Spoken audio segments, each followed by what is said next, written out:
여기 하버드 대학교의 한 강의실에서 시작된 작은 이야기가 오늘도 세상 어딘가에서 계속되고 있을지 모릅니다. 서로 다른 문화와 역사를 가진 사람들이 만나 벌어지는 특별한 순간들, 그 속에 숨겨진 이야기들을 함께 알아가 보도록 하겠습니다. 무슨 일인지 그녀의 사연을 들어볼까요? 지금 사연을 시작합니다. 시청하시기 전에 여러분의 구독과 좋아요, 그리고 알림 설정이 큰 도움이 됩니다.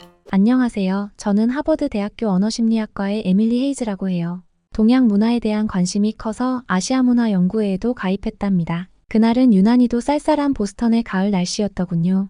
동아리방에서 처음 만난 김민지라는 이름의 한국인 유학생의 밝은 미소가 인상적이었습니다. 그녀는 언제나 적극적으로 동아리 활동에 참여했고 제 전공 분야에 대해서도 진심 어린 조언을 아끼지 않았어요. 영국에서 온 에밀리는 언어심리학을 전공하고 있네요. 흥미롭게도 저도 학부 때 심리학을 복수 전공했었어요. 제가 도움이 될 만한 부분이 있다면 언제든 말씀해주세요. 그녀의 첫인상은 친절함 그 자체였어요. 어느 날 민지가 직접 만든 김치전을 가져왔는데 그 맛은 정말 잊을 수가 없었답니다. 이건 한국식 피자예요. 우리나라에서는 비 오는 날 특히 자주 먹는 음식이죠. 바삭하면서도 고소한 맛에 저는 깊은 감동을 받았더랬죠. 김치의 알싸한 맛과 부추의 향긋함이 어우러진 독특한 풍미는 제가 지금까지 경험해보지 못한 새로운 맛이었습니다. 서양의 피자와는 또 다른 매력이 있었어요. 처음에는 생소했던 김치 향이 이제는 제 입맛에 완벽하게 맞아떨어졌고 그날 이후로 한국 음식과 문화에 대한 관심이 자연스레 생겼답니다. 민지는 제 호기심 어린 질문들에 늘 친절하게 답해주었고 한국의 다양한 음식 문화를 소개해주었죠. 한국에서는 음식을 나눠 먹는 문화가 발달해 있어요. 혼자 먹는 것보다 여럿이 함께 먹으면서 이야기를 나누는 걸 중요하게 생각하거든요. 그래서 대부분의 음식이 큰 접시에 담겨 나오죠. 우리 학과에는 일본인 교환학생 다나카 켄지도 있었는데 처음 그를 만났을 때가 아직도 생생하네요. 하버드 도서관에서 늘 공부하는 모습이 인상적이었고 수업 시간에도 예의 바르고 조용한 태도로 교수님들의 신임을 받았더랬어요. 다나카 군은 정말 성실하네요. 매일 아침 일찍부터 도서관에서 보이는걸요? 민지가 말을 걸었죠. 아, 네. 일본에서는 당연한 일상이에요. 우리는 어릴 때부터 규율과 예의를 중요하게 배워왔으니까요. 다나카의 대답이었습니다. 다나카는 학업 성적이 우수했고 지적인 면모를 보였지만 자국에 대한 자부심이 매우 강했다는 게 특징적이었어요.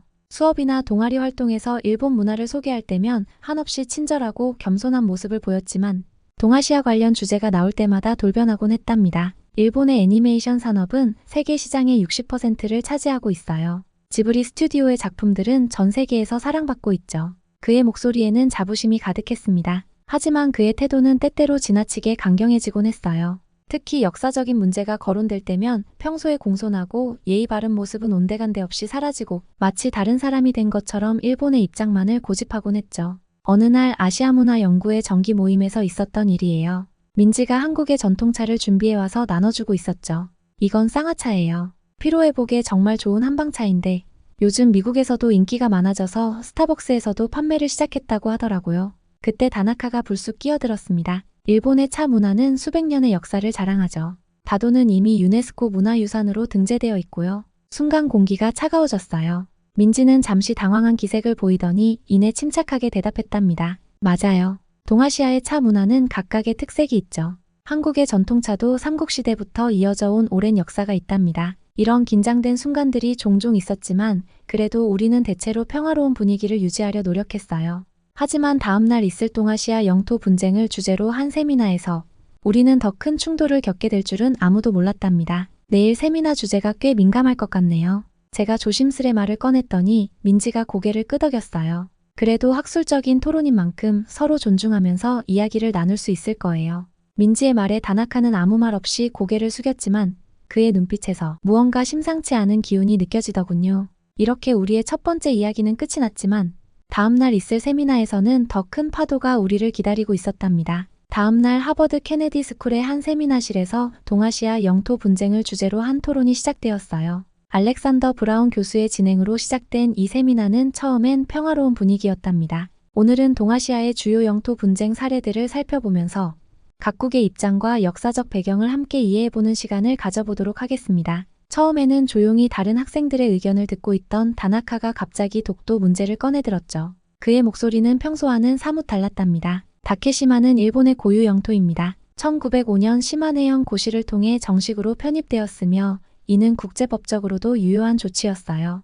현재 한국이 불법으로 점거하고 있는 상황이죠. 그의 어조는 점점 더 격양되어 갔어요. 더구나 한국은 국제사법재판소 제소를 거부하고 있습니다. 이건 자신들의 주장에 확신이 없다는 증거가 아닐까요? 그의 평소 모습을 알던 우리들은 당황할 수밖에 없었죠. 하지만 그때 민지의 눈빛이 변했습니다. 작년 여름방학 때 독도를 직접 방문했다는 그녀의 표정에는 단호함이 가득했어요. 저는 작년 여름 독도를 직접 다녀왔습니다. 제 할아버지는 독도의용수비대 회원이셨고 어릴 적부터 독도에 관한 이야기를 자주 들으며 자랐어요. 오늘은 역사적 자료들을 바탕으로 설명드리고 싶습니다. 민지의 목소리는 차분하면서도 힘이 있었죠. 다나카 씨가 말씀하신 다케시마라는 이름은 1905년 러일전쟁 당시 일본이 독도를 불법 편입하면서 붙인 이름입니다. 그 이전부터 독도는 한국의 영토였어요. 삼국사기부터 시작해서 세종실록 지리지에 이르기까지 수많은 역사적 문헌에서 독도가 한국 영토임을 입증하는 기록들이 있습니다. 민지는 태블릿을 꺼내 하나하나 자료를 보여주기 시작했어요.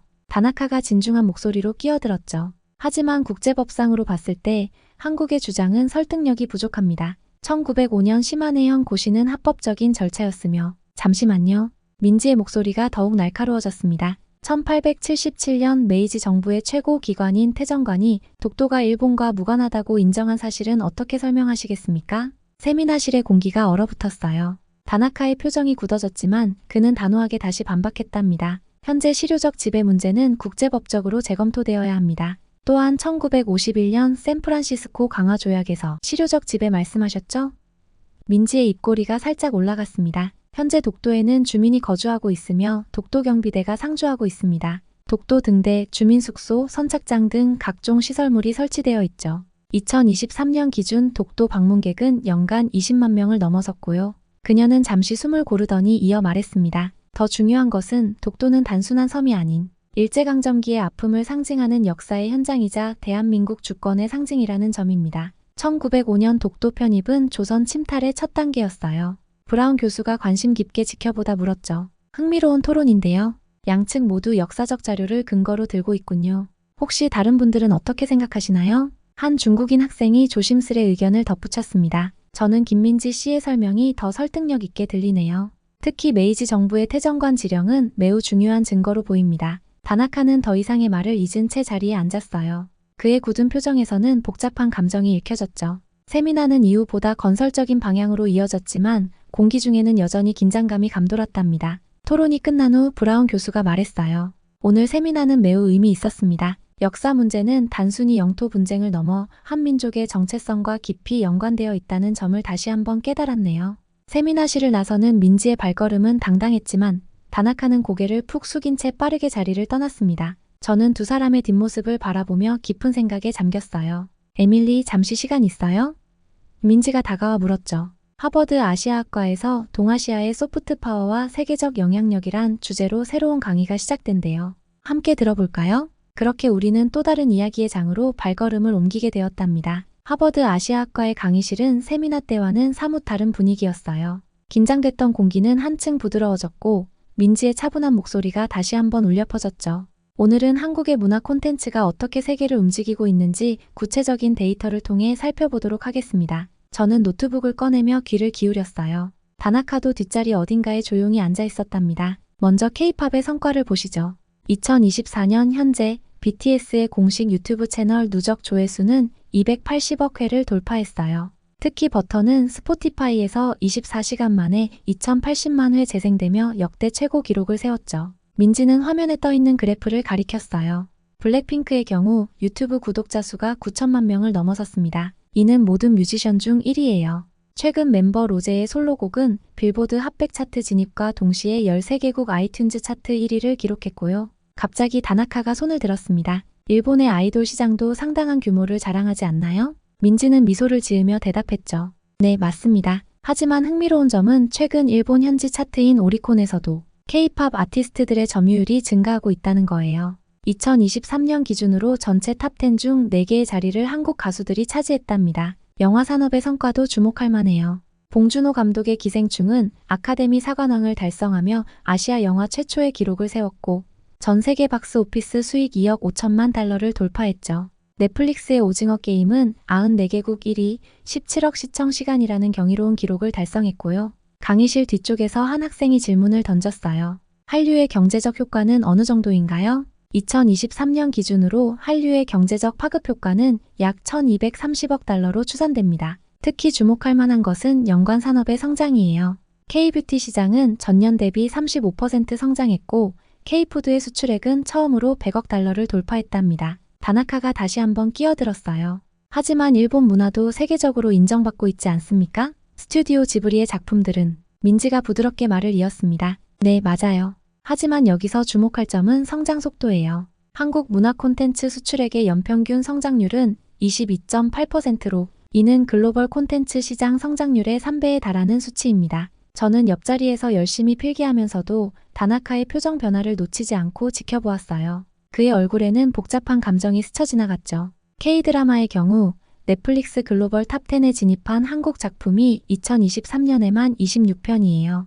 특히 더 글로리는 누적 시청시간 6억 시간을 기록했죠. 최근에는 웹툰 원작 드라마들의 흥행도 두드러지고 있습니다. 강의실은 점점 더 열기를 띄어갔어요. 학생들은 저마다 경험한 한국 문화에 대해 이야기하기 시작했죠. 저는 BTS 덕분에 한국어를 배우기 시작했어요. 저희 동네 한식당은 항상 예약이 꽉 차 있더라고요. 한국 화장품은 이제 세피오라의 베스트셀러예요. 민지는 마지막으로 의미심장한 말을 덧붙였답니다. 문화는 단순한 소비재가 아닙니다. 그것은 한 나라의 가치관과 철학 그리고 역사를 담고 있죠. 한국 문화가 세계적으로 사랑받는 이유는 보편적 감수성과 독창적인 창의력의 조화 때문이라고 생각해요. 강의가 끝나갈 무렵 갑자기 도쿄대학교의 저명한 동아시아 경제사 전문가인 야마모토 아키라 교수가 하버드를 방문한다는 소식이 전해졌어요. 야마모토 교수님은 매년 세계 유수의 대학들을 순회하며 강연을 하시는 분이에요. 민지가 설명해 주었죠. 그 순간만큼은 몰랐지만 이 소식은 우리의 이야기를 완전히 다른 방향으로 이끌어가게 될 거였답니다. 하버드 케네디 스쿨의 벨퍼 센터에 야마모토 교수의 특별 강연을 위한 자리가 마련되었어요. 경제학과, 역사학과, 정치학과 학생들로 가득 찬 강연장의 공기는 기대감으로 가득했죠. 오늘 이 자리에 초대해 주셔서 감사합니다. 야마모토 교수는 공손하면서도 자신감 넘치는 태도로 말문을 열었어요. 저는 오늘 동아시아의 경제 발전 과정과 그 역사적 배경에 대해 이야기하고자 합니다. 그의 첫 마디부터 강연장의 분위기가 미묘하게 변했답니다. 한국의 경제 발전은 세계가 주목할 만한 사례입니다. 하지만 이러한 성장은 일본의 식민지 시기에 이루어진 근대화 과정이 토대가 되었다고 볼 수 있죠. 저는 순간 귀를 의심했어요.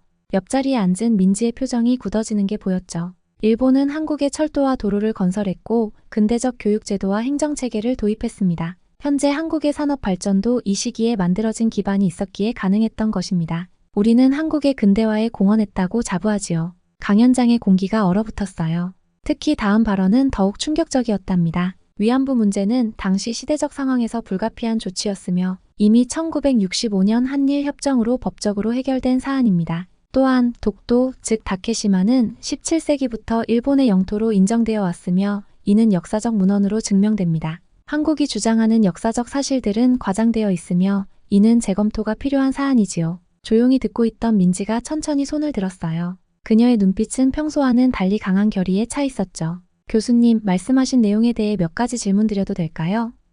민지의 목소리는 정중하면서도 단호했습니다. 야마모토 교수는 고개를 끄덕이며 말씀해보세요 라고 답했죠. 먼저 근대화 과정에 대해 여쭤보고 싶습니다. 교수님은 해방 직후 한국의 문맹률이 78%에 달했다는 사실을 아시나요? 이는 일제강점기 동안 한국인들이 제대로 된 교육을 받지 못했다는 것을 의미합니다. 민지는 잠시 숨을 고르더니 계속해서 말을 이어갔어요. 교수님이 말씀하신 식민지 근대화로는 마치 강도가 집안 물건을 정리해놓고 그것이 도움이 되었다고 주장하는 것과 같은데 어떻게 생각하시나요? 야마모토 교수의 얼굴이 굳어졌지만 그는 여전히 반박을 시도했습니다. 그래도 일본이 근대화의 기틀을 마련한 것은 사실이지 않습니까? 그럼 위안부 문제에 대해서도 말씀드리겠습니다. 민지의 목소리가 더욱 단단해졌어요.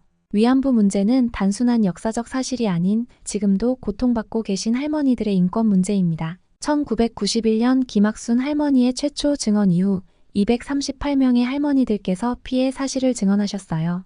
강연장은 숨소리조차 들리지 않을 만큼 조용해졌습니다. 일본군 위안소 설치와 운영에 관한 공문서가 명확히 남아있고 네덜란드 정부 조사를 통해서도 강제 동원의 실체가 확인되었습니다. 12살, 13살의 어린 소녀들이 무슨 자발적 선택을 할 수 있었겠습니까? 교수님? 야마모토 교수는 불편한 기색을 감추지 못한 채 자리에서 몸을 움찔거렸어요. 민지는 마지막으로 결정적인 한마디를 덧붙였죠. 역사는 단순히 과거의 기록이 아닙니다. 미래를 올바르게 만들어가기 위한 길잡이라고 생각합니다. 과거의 잘못을 인정하고 반성할 때 비로소 더 나은 미래를 만들어갈 수 있지 않을까요? 강연장은 잠시 침묵에 휩싸였다가 갑자기 한 학생이 박수를 치기 시작했어요. 순식간에 여기저기서 박수 소리가 터져 나왔죠. 야마모토 교수는 안경을 축혀 올리며 위험을 잃지 않으려 애썼지만 그의 떨리는 목소리는 내적 동요를 감추지 못했답니다. 오늘 젊은 학생에게 많은 것을 배웠습니다. 역사는 다양한 시각에서 바라봐야 하며 서로의 아픔을 이해하고 존중해야 한다는 점을 깊이 새기겠습니다. 그 순간 우리 모두는 역사의 진실을 마주하는 용기와 그것을 바르게 전달하는 지혜의 중요성을 깨달았답니다. 야마모토 교수의 강연 이후 하버드에서는 세계를 변화시킨 아시아의 힘이라는 주제로 학술 발표회가 개최되었어요. 앞선 강연에서 민지가 보여준 용기와 지식에 깊은 감동을 받은 저는 그녀가 첫 발표자로 나서게 되었다는 소식에 큰 기대를 안고 참석했답니다. 안녕하세요, 여러분. 민지가 마이크를 잡고 청중을 향해 따뜻하게 인사했어요. 오늘은 한국이 세계 경제에서 차지하는 위상과 그 의미에 대해 구체적인 데이터를 통해 살펴보고자 합니다. 스크린에는 2024년 최신 경제 지표들이 하나둘 떠올랐죠. 먼저 반도체 시장을 보시죠. 2024년 1분기 기준 삼성전자는 세계 메모리 반도체 시장의 45%를 점유하고 있으며 SK하이닉스와 합치면 70%에 달합니다. 특히 삼성전자는 3나노 반도체 양산에 세계 최초로 성공하며 기술력을 입증했죠. 다나카가 자리에서 몸을 비틀며 불편한 기색을 보였어요. 하지만 김민지는 침착하게 발표를 이어갔답니다. 전기차 시장에서도 주목할 만한 성과가 있습니다. 현대자동차 그룹은 2024년 글로벌 전기차 시장 점유율 4위를 기록했어요. 특히 아이오닉 6는 2023년 월드 카 오브 더 이어를 수상하며 기술력을 인정받았죠. 그때 다나카가 손을 들었습니다. 일본의 도요타는 여전히 세계 최대 자동차 기업이며 소니는 이미지 센서 시장을 장악하고 있지 않습니까? 민지는 미소를 지으며 화면을 넘겼어요. 네, 말씀하신 대로입니다. 하지만 여기 흥미로운 데이터가 있네요.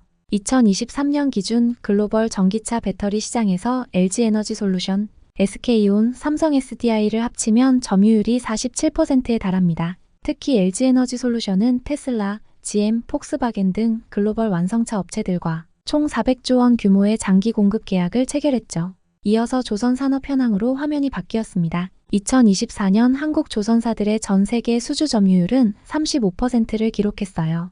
HD현대중공업의 LNG선 수주는 세계 시장의 절반을 넘어섰으며 삼성중공업은 해양 플랜트 시장을 선도하고 있습니다. 육지 기술 개발에서도 한국은 세계 특허 출원 건수 1위를 기록했어요. 삼성전자는 28GHz 대역에서 세계 최고 수준인 50Gbps 속도 구현에 성공했죠. 이 모든 성과는 공식적으로 발표된 데이터입니다. 강의실의 모든 학생들은 한국의 기술력에 대한 존경심으로 가득 찼어요. 다나카의 얼굴은 점점 굳어갔고 그의 주먹을 불끈 쥐는 모습이 보였죠. 마지막으로 문화산업을 살펴보겠습니다. 2024년 기준 전 세계 한류팬은 1억 8천만 명을 돌파했어요. BTS의 경제적 효과는 연간 15조 원을 넘어섰고 넷플릭스 콘텐츠 투자액 중 한국 비중이 24%를 차지하고 있죠. 발표가 끝난 후 여러 학생들이 민지에게 다가가 한국의 발전 비결에 대해 물었어요. 다나카는 멀찍이 떨어져 서서 복잡한 표정으로 그 모습을 지켜보았답니다. 한국의 성공 비결은 끊임없는 혁신과 도전 정신에 있다고 생각해요. 과거의 아픔을 딛고 미래를 향해 나아가는 우리만의 독특한 회복 탄력성이죠. 그날 저녁 하버드 스퀘어의 한 카페에서 우리는 또 다른 이야기를 나누게 되었답니다. 하버드 스퀘어의 카페 파멜리는 늦은 저녁에도 여전히 활기찼어요. 발표회가 끝난 후 우리는 자연스럽게 이곳에 모여 이야기를 나누게 되었죠. 한류는 이제 25년이 넘었어요. 민지가 따뜻한 라떼를 앞에 두고 말을 꺼냈죠. 처음엔 드라마로 시작했지만 이젠 음악, 영화, 게임, 음식, 화장품까지 모든 분야에서 세계인의 사랑을 받고 있답니다. 그녀의 목소리에는 자부심이 가득했어요. 방탄소년단의 유튜브 누적 조회수는 300억 회를 돌파했고 블랙핑크의 유튜브 구독자는 9천만 명을 넘어섰죠. BTS로 인한 경제적 효과만 15조 원을 넘어섰다는 건 문화적으로도 한국의 위상이 얼마나 높아졌는지 보여주는 것 같아요. 다나카가 불편한 기색을 감추지 못하며 끼어들었답니다. 우리 일본 문화도 80년대부터 세계적인 인기가 있었잖아요. 미야자키 하야오의 애니메이션은 아카데미상을 받았고 90년대에는 포켓몬이 전 세계를 휩쓸었어요. 그의 목소리에는 여전히 자존심이 묻어났지만 이전과는 달리 조금 수그러든 듯했죠. 다나카는 커피잔을 만지작거리며 꽤 긴 시간 침묵했어요. 민지가 언급한 한국의 문화적 성과들이 머릿속을 스쳐 지나갔고 평소에 강한 자부심은 서서히 무너져 내리고 있는 듯했죠. 솔직히 말하면 마침내 다나카가 입을 열었어요. 내가 잘못 생각했던 것 같아요. 최근에 한국 드라마를 보면서 많은 것을 느꼈어요. 우리가 과거에 저지른 잘못들에 대해 제대로 된 사과도 하지 못했는데 한국은 그 모든 것을 이겨내고 이렇게 대단한 나라가 됐잖아요. 그의 목소리에는 미안함과 존경심이 섞여 있었답니다. 아이돌 그룹들의 퍼포먼스도 정말 대단해요. 일본 아이돌과는 비교도 안 될 정도죠. 지금까지 제가 보여준 태도는 어쩌면 일본인으로서의 자존심 때문이었을지도 모르겠어요. 민지는 따뜻한 미소를 지으며 말했죠. 이제는 경쟁이 아닌 협력을 생각할 때예요. 서로의 문화를 이해하고 존중하면서 함께 발전해 나가는 게 중요하지 않을까요? 저는 잠시 생각에 잠겼다가 말을 꺼냈어요. 영국도 과거에는 제국주의 시대를 겪었어요. 수많은 식민지를 가지고 있었지만 지금은 그들과 평등한 관계를 맺으며 발전하고 있죠. 실제로 우리나라에서도 한국의 위상이 많이 달라졌어요. 런던 중심가의 한 식당은 늘 예약이 가득 차 있고 K-팝 공연 티켓은 순식간에 매진되죠. 영국 학생들 사이에서도 한국어를 배우는 게 트렌드가 됐답니다. 다나카의 표정이 한결 부드러워졌어요. 맞아요. 이제는 서로를 인정하고 배우는 게 중요하네요. 이 모든 대화를 지켜보며 문화의 힘이 얼마나 큰지 실감했어요. 한국 문화는 단순한 콘텐츠를 넘어 사람들의 인식을 변화시키고 서로를 이해하게 만드는 다리가 되고 있었죠. 영국인의 시각으로 보면 제가 마지막으로 덧붙였어요. 한국은 아시아의 새로운 문화 강국으로 자리매김했고 이는 분명 실력으로 얻어낸 결과라고 생각합니다. 카페를 나서는 우리 모두의 마음속에는 작은 변화의 씨앗이 심어졌답니다. 이날의 대화는 문화의 힘이 국경을 넘어 사람들의 마음을 연결하고 과거의 상처를 치유하며 새로운 미래를 열어갈 수 있다는 희망을 보여주었으니까요. 다음에 또 만나요. 우리는 서로 따뜻한 미소를 나누며 헤어졌답니다. 보스턴의 차가운 겨울 밤 공기 속에서도 우리의 마음은 한없이 따뜻했어요. 제 이야기를 끝까지 들어주셔서 감사합니다. 에밀리 헤이즈가 하버드에서 만난 예측할 수 없는 특별한 순간들이 여러분의 마음에도 깊은 울림을 주었기 바랍니다. 서로 다른 문화와 역사를 가진 사람들이 만나 서로를 이해하고 성장하는 모습, 그 속에 담긴 진정성 있는 변화의 순간들이 아직도 계속되고 있을 것 같네요. 감동보감의 오늘의 사연은 어떠셨나요? 여러분의 이야기를 들려주고 싶은 분들은 언제든지 사연 제보 부탁드립니다. 여러분의 사연 하나하나가 감동보감 사연을 제작하는 큰 힘이 됩니다. 감동보감은 감동적인 사연을 언제나 환영합니다. 오늘의 이야기가 마음에 드셨다면 구독과 좋아요, 알림 설정 감사합니다.